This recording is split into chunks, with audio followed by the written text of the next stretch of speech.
this is Nikki, creator of The Ruffled Purse, which you can find at theruffledpurse.com, and it is my goal there to help you to discover the joy of sewing.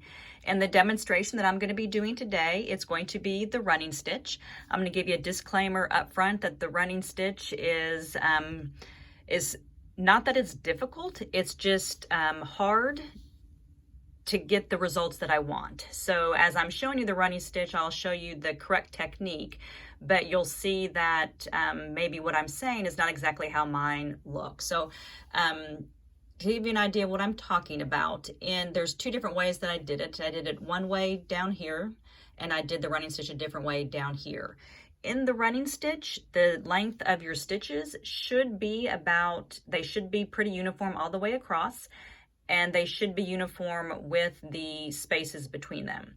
This is the front, and then this is the back. So it's a little bit wobbly over here where I did one technique, but they're a little bit wider apart over here where I did a different technique. So I just want to let you know that the running stitch, again, it's not hard to do. It's just takes quite a bit of practice to get the results that you want.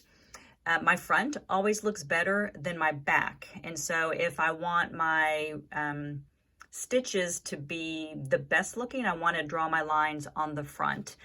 I'm going to go ahead and do this next row, and I'm just going to kind of bring my needle up at the end of it.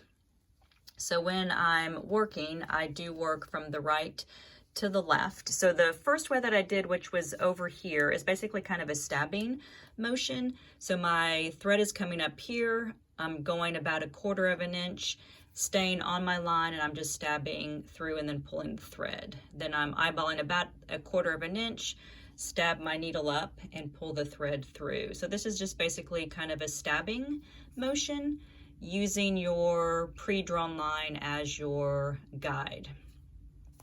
So let me do just a couple more of these stitches.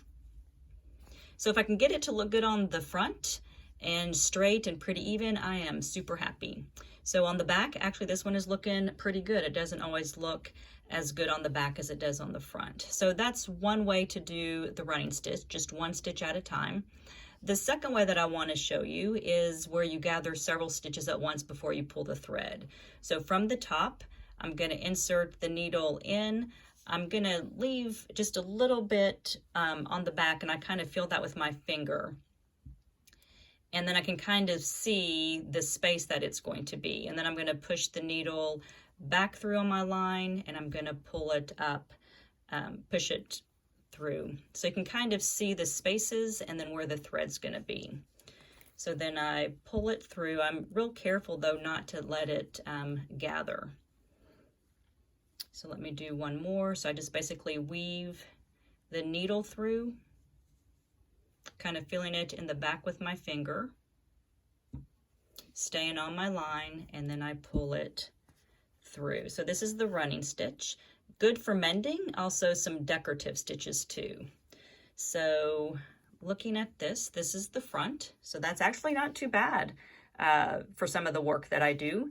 And then this is the back. So you can kind of see here that this one is a little bit skinnier, but I did get my needle all the way through.